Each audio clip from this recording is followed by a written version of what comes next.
Hello, beautiful souls, and welcome to another video. In this video, we will talk about toxic relationships. So, how do you know whether a relationship you're in is toxic or not? And when is time to leave?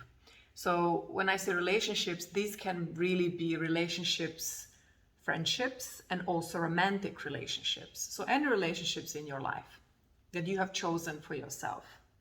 So how do we know a relationship is toxic? So for example, if you think of something that is toxic, for example, we are putting toxins in a land.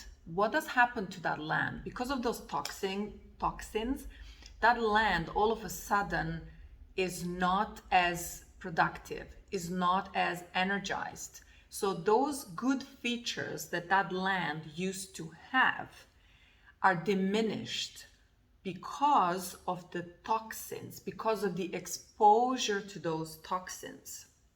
Similarly, if we are in a relationship with someone, it can be a friend, as I say, or a partner, romantic partner. And if we feel that when we are in that relationship, our properties, our abilities, the way we feel is kind of diminished. So we are not feeling to our best, we are not performing to our best, our energy is lower, our capabilities, our good features are lowered because we are exposed to those toxins, just like that land that is exposed to those toxins. So if you have a relationship where you are energized, you feel it. So that is a good feeling relationship. And if you have a relationship where you feel the opposite of being energized, you feel drained, you feel low, you feel exhausted, you feel that you all of a sudden doubt yourself, you like yourself less when you're exposed to that relationship, that could be called a toxic relationship. So the main test is basically, how do you feel in that relationship? It's as simple as that. When you meet that person, you have a conversation, even if you live with that person, and let's say you spend a week together and then you remove yourself from that relationship. Maybe you have one day where you don't see that person. So compare yourself. How do you feel when you're with that person versus without that person for a day or two or three or a week? If you feel at your best, energized when you're with that person, that means that that relationship is giving you good energy. If it's the opposite, if when you are alone, all of a sudden you feel like you can breathe, all of a sudden you feel much better about yourself, you feel more energized, most likely that relationship is toxic. So, when to leave?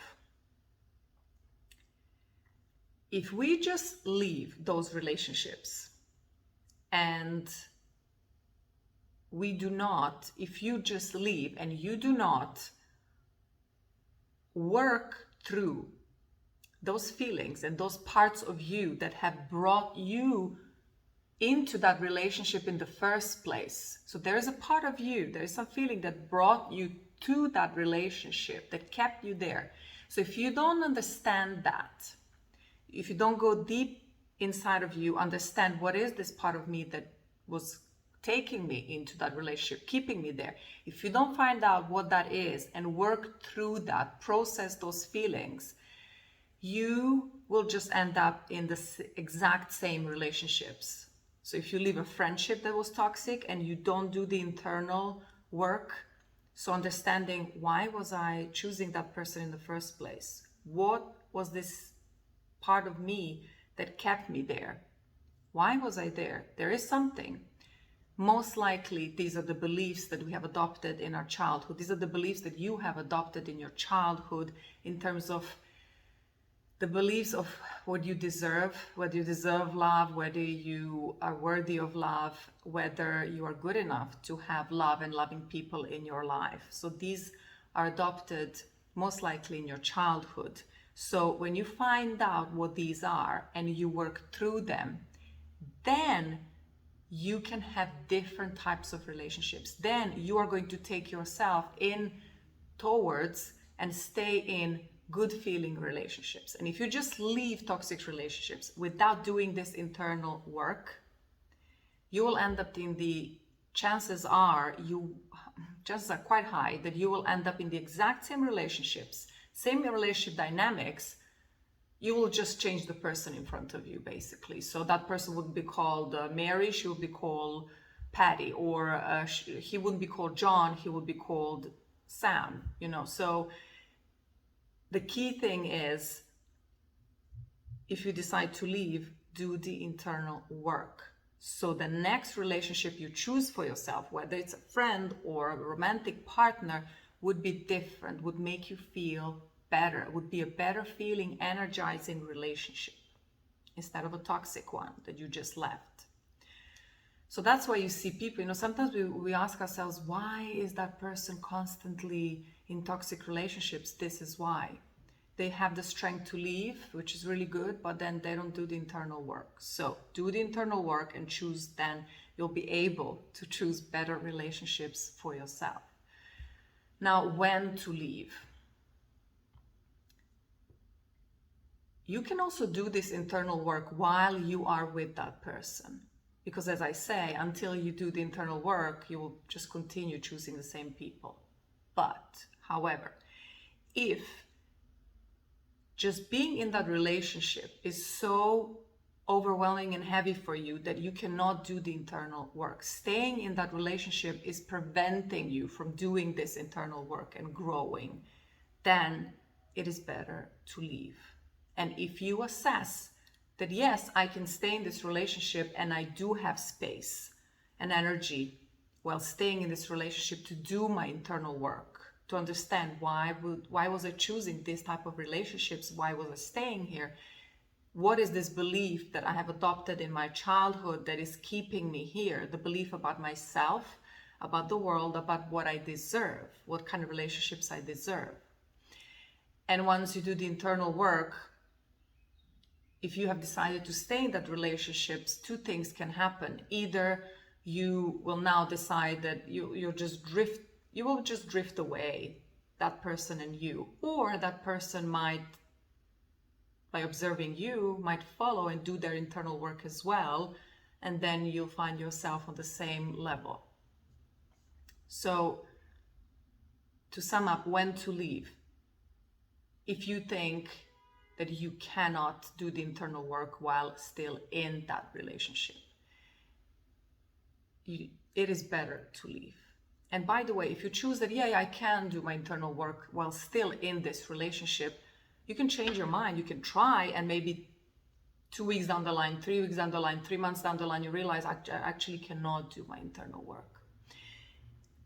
So one interesting thing to note is that, why do we choose certain types of relationships, and why is it important to do the internal work and understand why and change it? We are choosing relationships that are making us feel exactly the way we felt when we were children.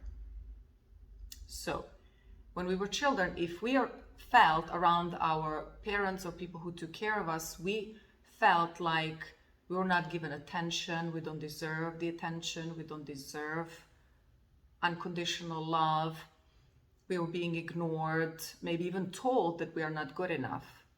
That feeling is familiar. So we're going to replicate that feeling and choose people in our lives. Later on, when we are adults, we're going to choose friendships and partnerships that are making us feel the exact same way. And until we change this pattern inside of us, and it is possible to change it, we cannot move on. We will not choose different types of people. So we need to do the internal work in order to start choosing better relationships, friendships, and partnerships for ourselves. How to do the internal work? Start by reading books, videos. There's so much free content. You can also work with hypnotherapists, with meditation. It is really powerful. So I wish you to look inside of you and step onto this path of self-discovery. It is so freeing and it is worth it. It is so rewarding to observe yourself, then choosing relationships that are more loving to you. So I am sending you a lot of love, and I'll see you in one of the next videos.